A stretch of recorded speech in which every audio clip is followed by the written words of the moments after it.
queres olhar? Pois veja isso. Tentando responder uma pergunta colocada por coincidência numa conversa, eu explico por que a coincidência daqui a pouco. Numa conversa sobre questões ligadas à cultura e à psicanálise e o interesse da psicanálise por certos elementos da cultura erudita, como é que eu vou chamar? Eu estou falando cultura não no sentido da civilização, como Freud chama em alemão, né? Falando cultura no sentido da cultura formal, da cultura clássica, da literatura, das artes, da história, da ciência e das artes em geral, mais particularmente das artes em geral, e dentro dessas artes em geral, particularmente da pintura. Era o assunto girava em torno disso. A pergunta colocada era: o que é um quadro, então, para você? A coincidência a que eu me referi no começo é que, nessa conversa, de onde surgiu essa pergunta, o que é, então, um quadro, eu estava pensando em algumas questões que Lacan levanta sobre a questão do olhar no Seminário 11. No Seminário 11, das sessões de um dos capítulos está intitulada com essa pergunta: o que é um quadro? Ele faz essa pergunta no seminário e na edição depois o Millet colocou isso como um subtítulo de um dos capítulos: o que é um quadro? Então eu penso em comentar aqui o que é possível dizer sobre essa pergunta que foi feita nessa conversa. O que é um quadro? Lacan diz lá no Seminário 11 os 4 elementos fundamentais da psicanálise. Na verdade, o título que o Lacan deu a esse seminário é Os Fundamentos da Psicanálise. Ele diz o seguinte sobre o que é um quadro. Eu vou dizer com as minhas palavras, que eu não posso, nem consigo papagaiar o Lacan. Ele disse que o pintor, de alguma maneira, entende, sem saber, que existe uma pulsão escópica. Ninguém sabe disso mais do que um pintor que trabalha com figuras, com pintura, quadros, figuras humanas ou não, figuras geométricas, seja qual for a pintura, né? Mesmo que ele nunca tenha pensado o que é a pulsão. Mas o Lacan sugere que ele, sem saber, sabendo, que alguém quer olhar, ou como a gente preferiria dizer, alguma coisa em alguém quer olhar. Algo em mim quer olhar. E isso vai mais além. É que, como eu também não sei disso, como sujeito, eu acabo fazendo com que o outro olhe a mim também, com que alguma coisa me olhe também. Mas, indo mais além, sem querer ficar enigmático, mas às vezes é difícil. De modo que, se algum enigma se estabelecer, eu vou tentar esclarecê-lo depois. Indo mais além, eu quero olhar, eu me faço olhar por alguém. Isso está em Freud, se chama de pulsão escópica. Mas Lacan dá um passo além. Ele diz que eu quero olhar, eu quero que alguém me olhe, mas nesse esforço que eu não percebo que faço, eu me faço olhar. Não no sentido de que eu faço alguém me olhar, que eu me preparo para ser olhado, que eu me embelezo, me enfeito, me fantasio de qualquer bicho para ser olhado.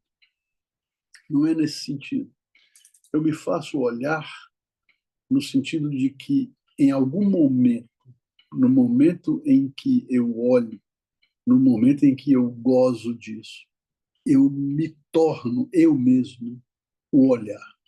Eu me torno um objeto.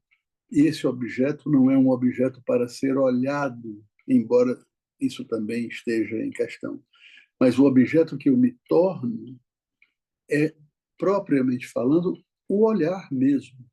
Quando alguém olha impropriamente, indevidamente para alguém ou para alguma coisa, quando alguém olha um segredo, quando alguém olha um documento secreto, ou quando alguém olha uma cena de sexo pela fresta de uma porta, por um buraco de fechadura, se esse sujeito é apanhado fazendo isso, ele é apanhado como um olho que se mexe por trás do buraco da fechadura, naquele momento que ele é flagrado por alguém que está desprevenido ou desprevenida, se trocando ou numa situação de intimidade sexual, ou se alguém é flagrado olhando, fotografando um documento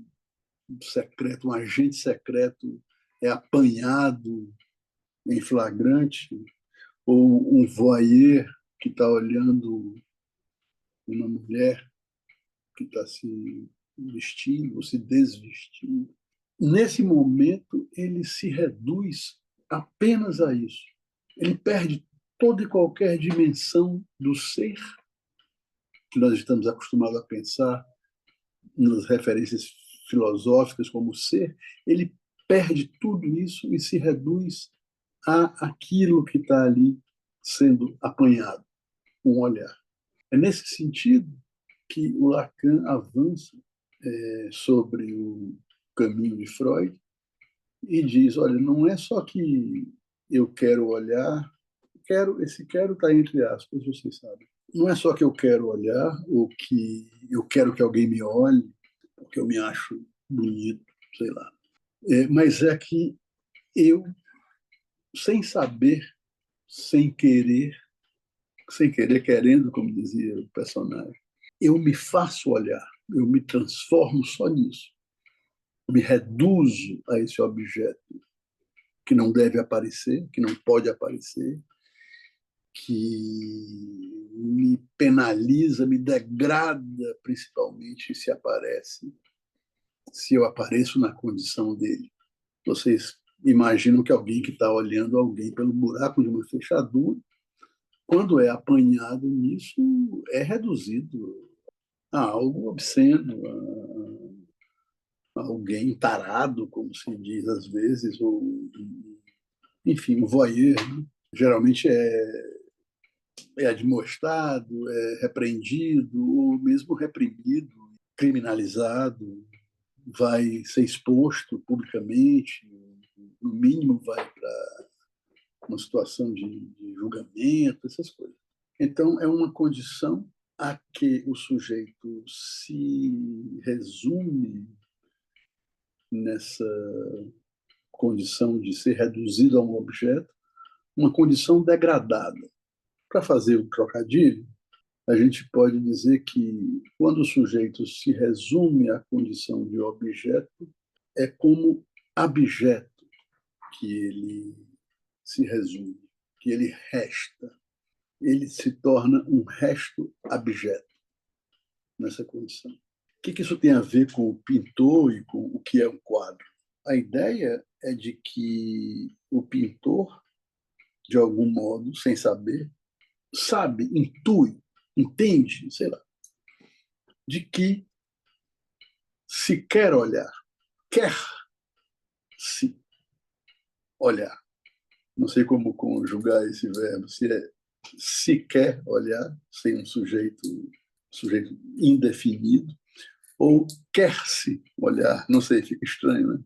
Mas o pintor, então, ele percebe, entende, intui, sabe sem saber que se quer olhar. O sujeito quer olhar sem saber também. Então, um quadro seria uma resposta a isso, que Lacan coloca no seminário com essa frase, assim, queres olhar?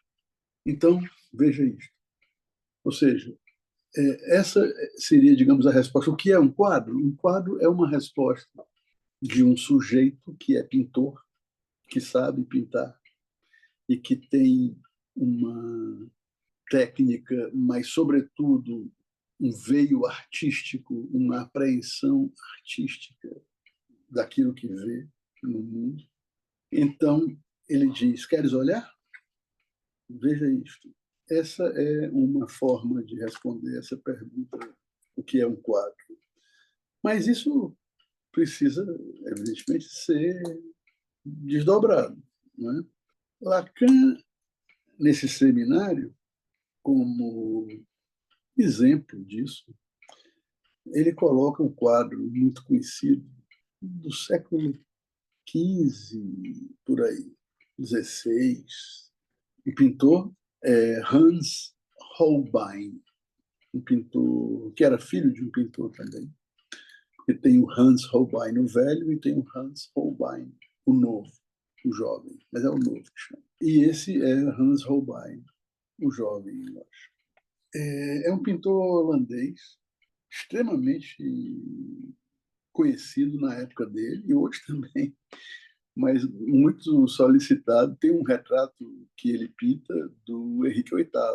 Mas esse quadro que Lacan chama atenção no seminário é o quadro Os Embaixadores.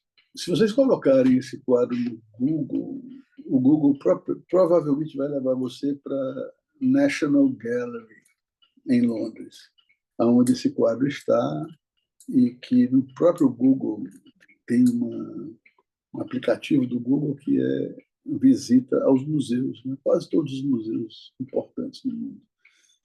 E você pode estudar esse quadro, mas nada como estar lá, sabe? É uma maravilha, uma coisa especial. De toda maneira, é um quadro que mostra duas pessoas, dois homens, duas figuras de poder. Um é cardeal, o outro é um embaixador, franceses, na Inglaterra. E eles estão cercados por um ambiente e por objetos extremamente representativos da nobreza, da riqueza e do poder político. Ah, e da cultura. Essa mesma cultura que eu falava no início e que muitas vezes, especialmente hoje, mas desde sempre, é cultuada e cultivada como um objeto de vaidade. Vanitas, em latim. Vanitas vanitatum, vaidade das vaidades. Tudo são vaidades diante do inexorável, diante da morte. Esse tema, vanitas, é um tema tradicional na pintura. E, geralmente, esse tema traz alguma coisa que no quadro representa o belo, a riqueza, a cultura, o poder, alguma coisa. E que no meio de tudo tem um elemento representativo da morte. Na maior parte das vezes, uma caveira, mas de outras vezes, uma fruta apodrecida, ou flores mortas, ou murchas, cachos de uva murchas, coisas desse tipo. Pessoas muito envelhecidas que aparecem assim, como que fortuitamente no quadro, né? Então, nesse quadro onde tem esses dois embaixadores, como está chamado pelo título, o quadro é de uma riqueza de detalhe e de beleza. Tudo é lindo no quadro. O ambiente, os objetos, os tecidos das roupas dos caras, dos embaixadores. os tecidos que cobrem uma estante, uma mesa, os objetos que estão lá. É perfeito. Nossa, é impressionante. Você percebe a fibra da roupa ou do tapete onde eles estão em pé, que eles estão pisando. No meio do quadro tem uma mancha, uma coisa incompreensível. Um negócio que a gente olha e não sabe o que é. Por que aquilo está ali estragando esse quadro, que é absurdamente bonito? Essa mancha é, na verdade, uma caveira que o Holbein pinta, distorcida por uma técnica chamada anamorfose, onde o objeto é distorcido, tecnicamente, colocando uma tela sobre o objeto e desenhando ele nos intervalos, na trama da tela, distorcendo até que ele fique irreconhecível. E esse objeto eu até tenho aqui, me foi trazido gentilmente de presente. Essa mancha que tem no meio da tela, ela se transforma numa caveira que, no momento em que essa distorção anamorfótica se desfaz para quem está olhando de frente para o quadro, num certo ângulo, que geralmente é quando a pessoa vai se retirar da presença do quadro, que vira para sair. É preciso estar lá na National Gallery para curtir, entre aspas, esse momento. Essa caveira como que salta aos olhos e aparece como a morte. O que acontece? O quadro propõe que o sujeito, qualquer quadro, propõe que o sujeito deponha suas armas. Ele baixa as armas.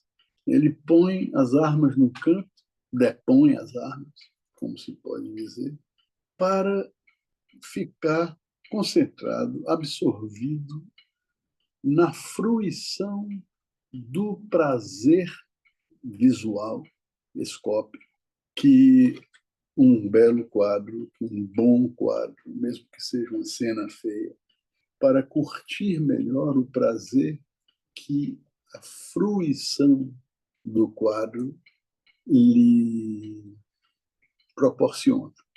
É nessa hora em que o sujeito está com as armas depostas, distante dele, desarmado, fruindo desse prazer, entregue ao princípio de prazer, nesse momento, algo aparece que já estava olhando desde antes de o sujeito olhar. Algo, se eu me tomo como sujeito que está lá, eu estive lá fazendo isso, algo estava me olhando desde antes que eu estivesse olhando. A morte. Aquilo que é inexorável. Aquilo do que eu não posso fugir, mas eu não quero ver.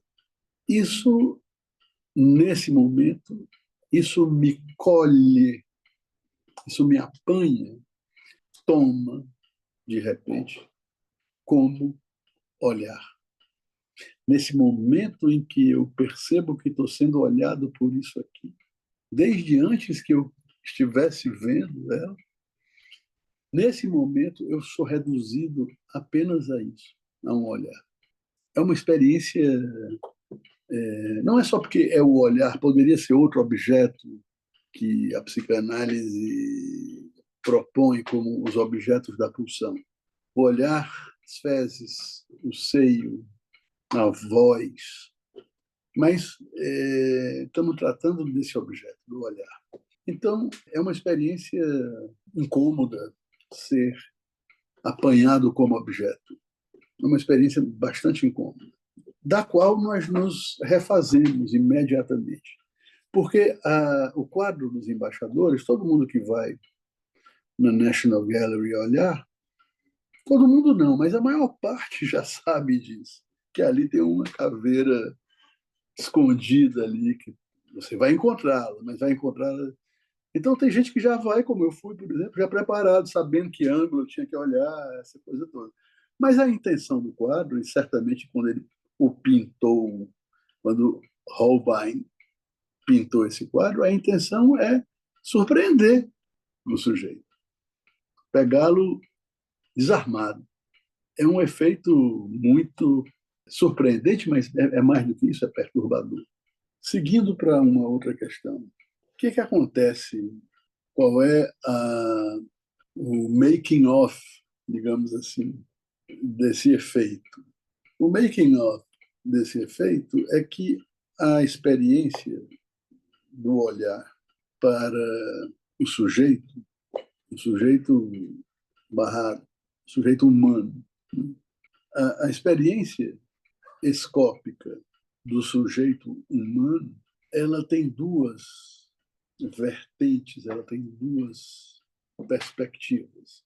Ela tem uma perspectiva geometral, a ótica geometral é a ótica dos oftalmologistas, da ciência, da medicina, dos nossos óculos. É preciso que eu tenha uma experiência onde o objeto que está diante de mim, nessa experiência visual, ótica, na perspectiva geometral, cada ponto desse objeto vai corresponder a um ponto biunívoco no córtex cerebral. O que quer dizer isso?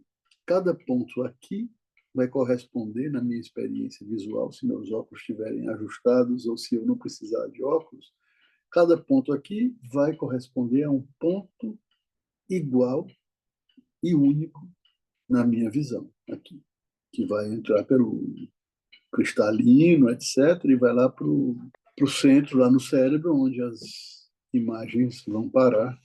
Elas vão ficar de cabeça para baixo, e aí o cérebro se encarrega de automaticamente colocá-la de cabeça para cima. Essa visão garante que cada ponto aqui corresponde a um ponto biunívoco aqui no cérebro.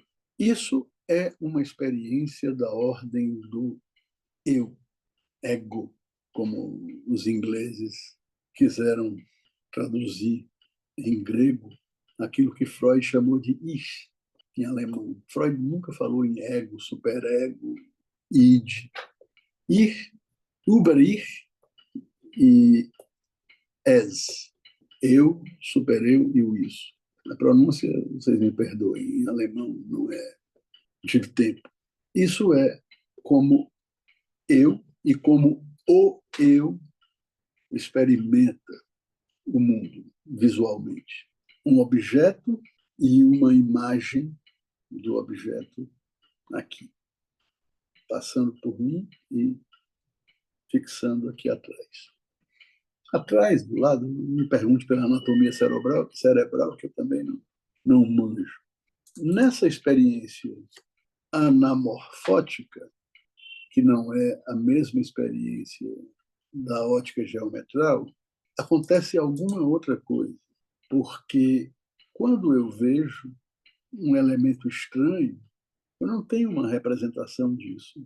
Isso não vai, no quadro, por exemplo, isso não vai formar uma imagem biunívoca na minha córtex cerebral. O que vai acontecer aqui é que, quando essa imagem se produz partindo de uma distorção que se desfaz, nesse momento não é a imagem biunívoca que aparece na tela da minha visão, não é na tela do quadro, mas na tela da minha visão. O que aparece na tela, nessa tela, sou eu como objeto. É o mais abjeto de mim que aparece. Não é como olhar para uma caneta e ver ponto por ponto que isso é uma caneta, que ela é branca, que ela tem uma ponta prateada, que ela tem um clipe também prateado. Isso é a experiência do eu. A experiência que eu tenho é que quando isso me surpreende, me flagra, o que aparece é o pior de mim. Sou eu com o pior que eu sou. Ou sou eu reduzido ao pior que eu sou, ao mais reles, como diria o Fernando Pessoa, o mais insignificante, ou o mais obsceno, ou o mais reduzido, o mais abjeto, né? Então, especialmente a partir de um certo momento na história da pintura, um quadro passou a ser não apenas um objeto de deleite, de prazer, para contemplar o princípio do prazer em cada um de nós, mas passou a ter uma outra possibilidade, uma outra concepção por parte do artista, do pintor, que é de me surpreender, me desagradar e me fazer balançar. De preferência, não cair, mas pelo menos balançar. Tem quem caia, não tem? A história do balança, mas não cai. Aqui e ali, aqui e acolá, alguém cai. Mas se você toma, por exemplo, um quadro do Picasso, o Picasso dizia assim que depois que ele percebeu que sabia pintar muito bem, ele passou a pintar e a desenhar como se ele não soubesse, como se ele fosse uma criança aprendendo a pintar. E aí vem todos os quadros dele, da fase cubista, né? As mulheres com feições, formatos estranhos e desorganizados fisionomicamente, fisicamente. Por exemplo, aqui, né, o Guernica, aqui atrás, é uma cena de horror, que é uma cena realmente horrível do bombardeio da cidade de Guernica. Mas, independente disso, as pessoas, os animais, é tudo irreconhecível. Né? Muito diferente, por exemplo, daquele minotauro ali.